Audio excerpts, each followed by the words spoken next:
하루를 시작하며 함께 기도합니다. 전능하시고 영원하신 주님, 주님께서 지난밤 우리를 은혜로 지키시고 안전하게 보호하시사 새로운 하루를 시작해 하셨습니다. 오늘을 시작하며 주님께 기도하오니 밤과 같이 낮 또한 우리를 보호하시어 주를 잊지 않게 하옵소서. 오늘 하루 모든 어려움 속에서도 주를 바라보게 붙들어 주시옵소서. 하루의 시작을 주님과 함께 열어가오니 오늘 주님께서 우리와 동행하심을 기억하게 하는 일용할 은혜와 사랑, 이 말씀을 통해 깨닫게 하옵소서. 우리 주 예수 그리스도의 이름으로 기도합니다. 아멘. 오늘 이 아침 주님께서 우리에게 주시는 말씀은 창세기 16장 7절부터 14절의 말씀입니다. 여호와의 사자가 광야의 샘물 곁 곧 술길 샘 곁에서 그를 만나 이르되 사레의 여종 하갈아 내가 어디서 왔으며 어디로 가느냐. 그가 이르되 나는 내 여주인 사레를 피하여 도망하나이다. 여호와의 사자가 그에게 이르되 내 여주인에게로 돌아가서 그 수하에 복종하라. 여호와의 사자가 또 그에게 이르되 내가 내 씨를 크게 번성하여 그 수가 많아 셀 수 없게 하리라. 여호와의 사자가 또 그에게 이르되 내가 임신하였은즉 아들을 낳으리니 그 이름을 이스마엘이라 하라. 이는 여호와께서 내 고통을 들으셨음이니라. 그가 사람 중에 들나귀 같이 되리니 그의 손이 모든 사람을 치겠고 모든 사람의 손이 그를 칠지며 그가 모든 형제와 대항해서 살리라 하니라. 하갈이 자기에게 이르신 여호와의 이름을 나를 살피시는 하나님이라 하였으니 이는 내가 어떻게 여기서 나를 살피시는 하나님을 배웠는고 함이라. 이러므로 그 샘을 브엘라 헤로이라 불렀으며 그것은 가데스와 베렛 사이에 있더라. 아멘. 다시 한번 주님께서 우리에게 주시는 말씀을 읽을 때에는요, 각자의 눈으로, 입으로, 그리고 마음으로 말씀을 따라 읽겠습니다. 그리고 잠시 주님께서 각자에게 주시는 말씀 앞에 머물러 기도합니다. 각자의 마음에 울리는 단어, 표현, 문장에 머물러 기도합니다. 주님 내게 말씀하소서. 주님 내게 듣게 하소서.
오늘 우리가 함께 읽은 본문에서 임신한 몸으로 광야에 내쫓겨 울고 있는 한 여인이 등장합니다. 그리고 이 여인을 찾아와 그녀의 이름을 부르며 내가 어디서 왔으며 또 어디로 가느냐 묻는 여호와의 사자 또한 등장하지요. 성경은 이 여인을 하갈이라 증언합니다. 그리고 하갈은 지금 자신의 주인 사레를 피해 살기 위해 도망치는 비련한 여인입니다. 주인의 핍박을 피해 막상 도망쳤으나 사실 갈 곳이 없어 광야 샘물 곁에 주저앉아 울고 있는 상황이죠. 참으로 비참하고 막막한 상황입니다. 그리고 어찌 보면 창세기에 처음으로 갈 길을 잃어버린 인간의 연약함이 드러나는 장면이기도 합니다. 생각해보면 지금껏 많은 인물들이 등장하며 하나님의 뜻에 순종하여 길을 떠나기도 했고 자기의 뜻대로 길을 찾아 나서기도 했지만 그들 중 누구도 이 여인처럼 자신의 괴로움과 비참함을 토로하고 있는 여인은 없었습니다. 그래서 어떻게 보면 성경에서 하갈은 자신의 괴로움과 처지를 토로하는 주님 앞에 토해내고 있는 첫 존재인 것이죠. 그러면 우리는 돌아봐야지요. 그녀가 어쩌다가 이렇게까지 되었습니까? 무엇 때문에 하갈이 이렇게 괴로운 상황 가운데 처하게 된 것입니까? 그 원인은요, 외부의 적이나 전쟁 때문이 아니었습니다. 여기서 사레가 하갈의 대적이 되었으니 사레가 그녀를 핍박하였다, 그로 말미암아 그녀가 도망쳤다 말씀을 단순화시켜서는 안 됩니다. 그렇게 말씀을 보면요, 성경은 그저 우리에게 올바른 행동을 가르치는 도덕책밖에 되지 않습니다. 사레와 하갈의 다툼과 그래서 하갈의 이 유랑 사이에서는요, 우리가 흔하게 볼 수 있는 5가지의 삶의 실수들이 숨겨져 있습니다. 그것이 어떠한 것인지 오늘 우리가 읽지 않은 1절부터 6절의 말씀을 하나하나 살펴보도록 하겠습니다. 여러분, 오늘 1절의 말씀 가운데 가장 먼저 보이는 실수가 무엇입니까? 바로 사레의 조급함입니다. 사레는 하나님의 약속이 10년이 지나도록 이루어지지 않자 조급해졌습니다. 내가 임신할 수 있는 때가 이제 끝을 향해 가는데 하나님이 내 출산을 허락하지 않으시는구나. 그러면 안 되겠다. 더 이상 기다리지 말고 사람의 방법을 찾아야겠다. 세상의 상식대로 행동해야겠다 결단합니다. 그래서 사레는 하나님의 때를 기다리는 대신 여종을 통하여 대를 잇는 방식을 선택하려 하지요. 여호와께서 허락하지 아니하시는 것 같으니 나는 내 방법대로 살 길을 찾아 나서겠다 먼저 나선 겁니다. 그리고 여기서 이어지는 두 번째 실수가 있으니 바로 아브라함의 게으름입니다. 2절의 말씀을 잘 찾아보십시오. 2절의 말씀을 잘 보면요, 아브라함은 순종적인 남편일지는 몰라도 순종적인 예배자는 아닙니다. 사레의 말을 곧잘 듣기는 하지만 하나님의 음성은요, 곧잘 듣지 않습니다. 하나님께 묻지 않으니 하나님의 음성을 듣지 못하는 것 당연한 걸지도 모르겠습니다. 이처럼 아브라함이 하나님 앞에 게으름을 피우니 하나님께 기도하며 하나님의 뜻을 구하지 않고 있습니다. 그 결과 하갈은요, 아브라함과 동침하여 임신을 합니다. 지금껏 어찌하였든 임신을 하였으니 축복이지요. 가정의 생명이 잉태하였으니 축복입니다. 그런데 그 축복을 무기 삼아 하갈은 교만해집니다. 그리고 이 교만이 바로 세 번째 사람의 실수입니다. 하갈은 생각합니다. 내 주인은 아이를 못 갖는데 나는 아이를 가졌다. 그러면 내가 여주인 사레보다 훨씬 높은 사람 아닌가? 내가 남보다 조금 더 가졌다고, 조금 더 높아졌다고 하갈은 금세 교만해져서 주인 사레를 무시합니다. 그러니 사레가 얼마나 화가 났겠습니까? 아이를 못 가지는 것도 서러운데 자신의 종이었던 하갈이 자기를 업신여기니 사레는 분노합니다. 그래서 사레는 그 화를 남편 아브라함에게 풀어냅니다. 이게 다 당신 때문이다. 이 모욕은 당신이 받아야 마땅하다. 자신의 선택에 후회하고 스스로 먼저 회개하는 것이 아니라 남 탓만 하는 사례이죠. 내가 일을 버려놓고 결과가 나쁘니 그저 다른 사람 때문이라 남을 탓하기만 하는 것, 이것이 바로 오늘 사건의 네 번째 실수입니다.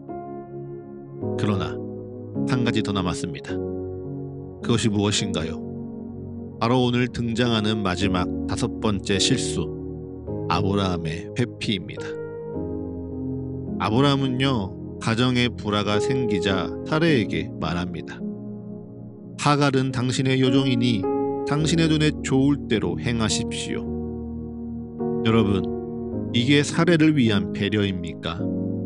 아니요, 가장으로서 책임져야 할 권위를 포기하는 겁니다. 골치 아픈 문제에서 발을 빼버리고 무책임하게 모른 채 하는 겁니다.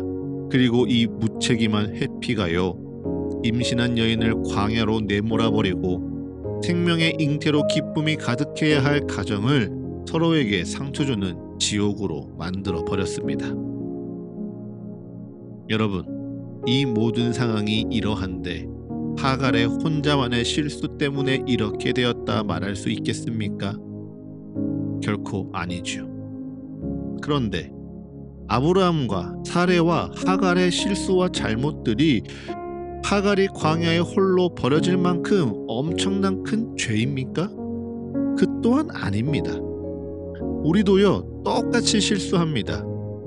우리도 이들과 같이 똑같이 서두르고 똑같이 게으르며 똑같이 교만하기도 하고 똑같이 남 탓을 하며 무책임하게 회피하기도 합니다.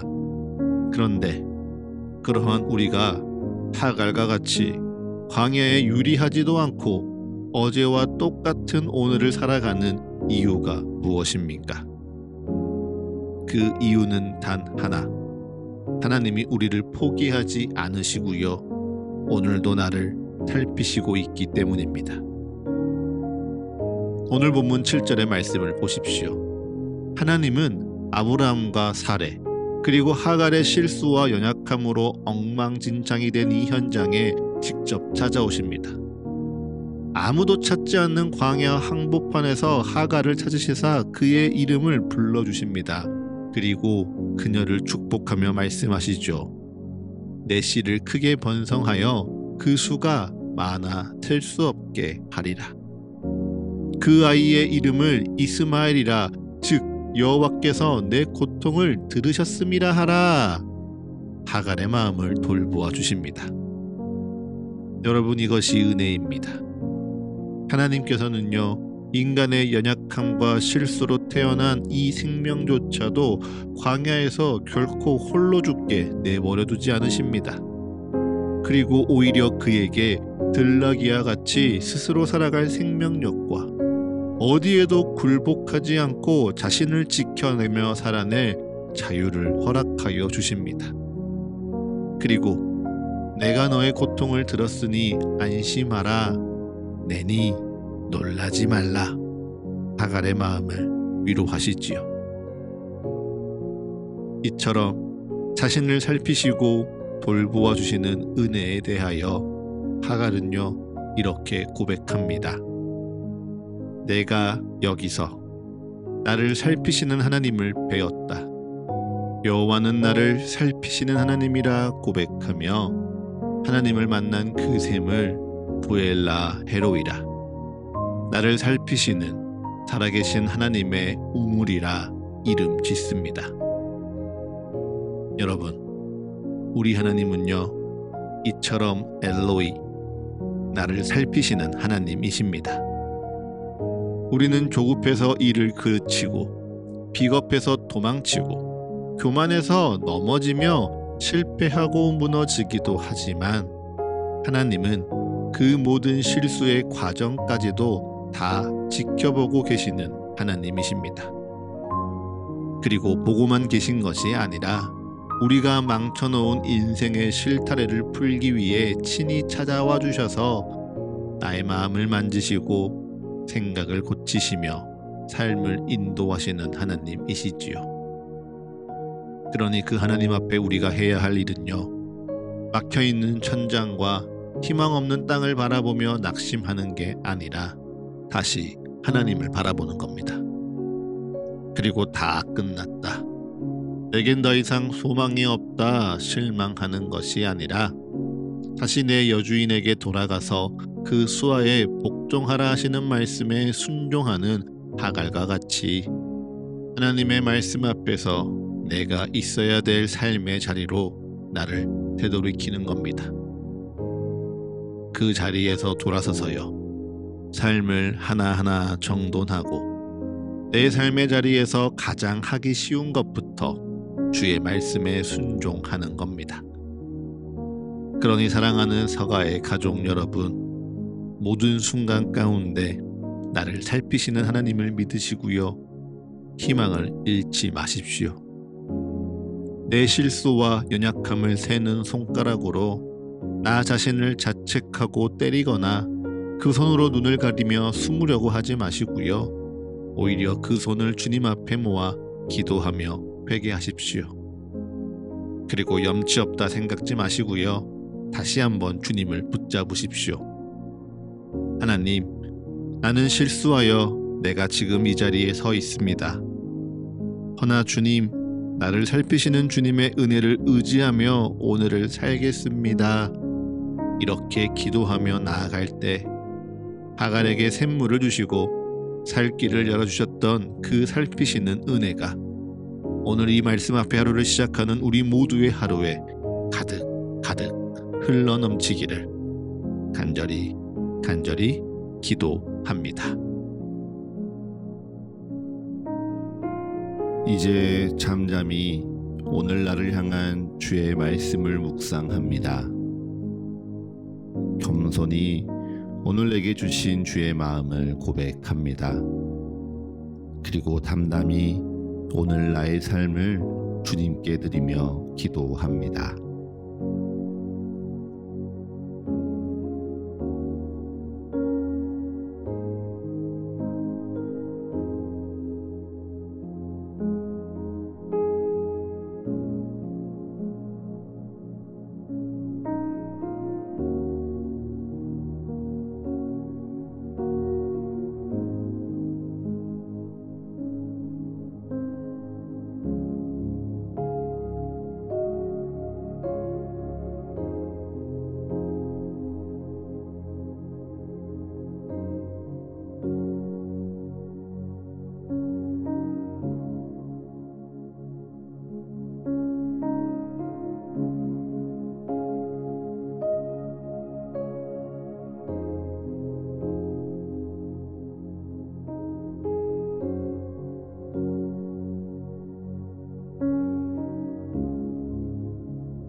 하루를 시작하는 예배를 마치며 함께 기도하겠습니다.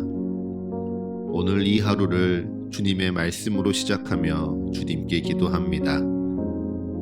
우리의 기도에 응답하시며 역사하시는 주님을 더욱 알아가고 사랑하는 이 하루 되게 하여 주옵소서. 이제는 우리 주 예수 그리스도의 은혜와 거룩하신 하나님 아버지의 끝이 없는 사랑과 모두를 하나 되게 하시는 성령의 역사가 오늘 하루 우리 모두와 늘 함께하게 하소서. 이 모든 간구 우리 주 예수 그리스도의 이름으로 기도합니다. 아멘.